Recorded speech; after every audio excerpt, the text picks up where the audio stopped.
Now, too many people out there view other bloggers and authors as competition. Now, it's one thing to kind of have fun with it like I do, but it's another thing if you put too much stock into it. And in the grand scheme of things, you're only in competition with yourself. Well, I'm Mike with the WriterSanctuary, and today we're going to go over a few reasons why you shouldn't compare yourself to other authors. First of all, everybody has their own process for writing books. Some people are pantsers, other people are plotters. And there's a lot of authors out there that are a mixture of the two. Doesn't necessarily mean that either method is best. It just works what works best for each individual author. I kind of stumbled through that one. As long as you're able to entertain your audience, there is no right or wrong answer. It all comes down to what works best for you. Secondly, every author has their own level of productivity. Now, during the writing sprints, I can hit anywhere from 2,000 to 2,500 words. That's within a 2 hour block of time. Does that mean that I am better than you? No, it just means that I have found my flow. Not everybody's capable of cranking out 10,000 words a day. Whether you're writing 100 words or 1,000 words, it really doesn't matter as long as it's even for what you're trying to create. Now, some of us aren't plagued by writer's block. That doesn't mean I'm gifted, it just means that I found a pattern and path that works best for me. Thirdly, everyone has their own writing goals. Some people want to publish one book every year, one book every 10 years. Personally, my goal for 2024 is to publish three. Everybody has an idea of what works best for them. It doesn't mean that somebody who writes one book every 3 months is more successful. It just means that's what drives their goals. I personally know somebody who is content with editing her book for the past 5 years because she wants to make sure that it's perfect. And she's not stressing about it, it's just her goal. Your goals should focus more on what works best for you, not for what works best for everybody else. My goal is 2,000 words a day. If your goal is 100, so be it. As long as you're able to maintain your goals or even surpass what you've done in the past, that's all that matters. Fourthly, everyone has their own skill level when it comes to writing. Some of us just have a harder time of stringing a coherent sentence together.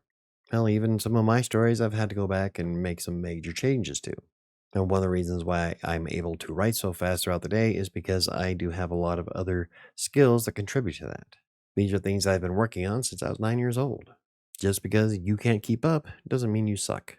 It just means you need to work on your skill level. And most of the time, it's easily trainable. On average, I can write 70 words per minute.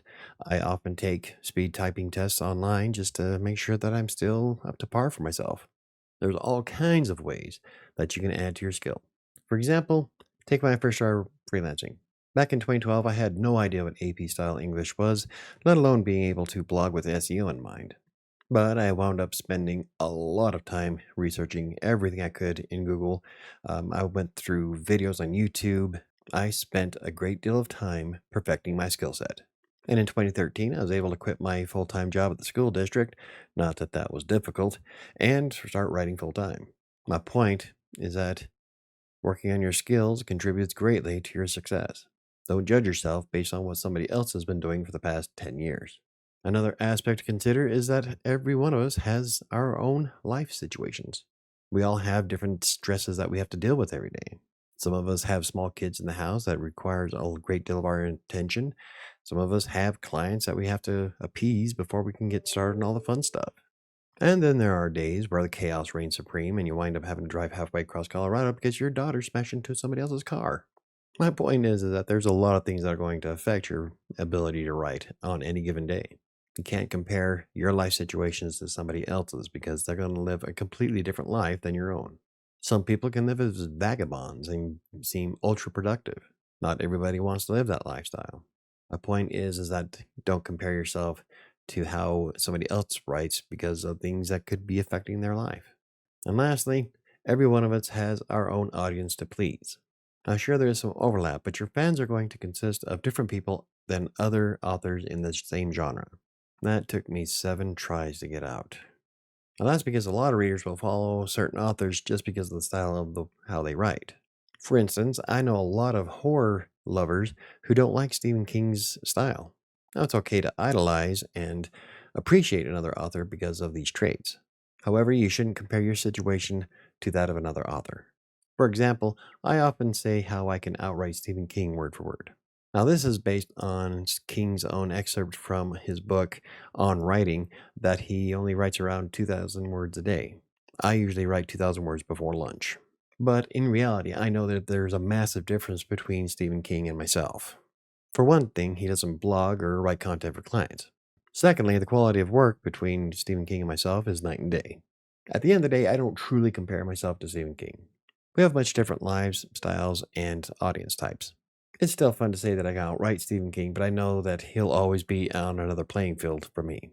In truth, I compare myself to just one author, myself. It's all about becoming the best version of myself through practice, learning, and meeting personal milestones. Someone else's successes and failures has no direct impact on me. It all comes down on what I plan to do to make myself better over time. And that starts with putting in the effort to get things done. At the end of the day, we're all just trying to entertain and inform our audiences.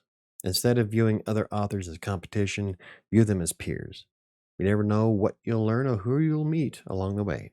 The experience may deliver greater things than you have ever imagined. Anywho, if you enjoyed the video, hit the like button. For more videos about self-publishing, blogging, freelance writing, or anything else I cover, hit the subscribe button. Don't forget to hit the notification bell. I think it's going to do it for me today. I get to blog today. I'll see you next time.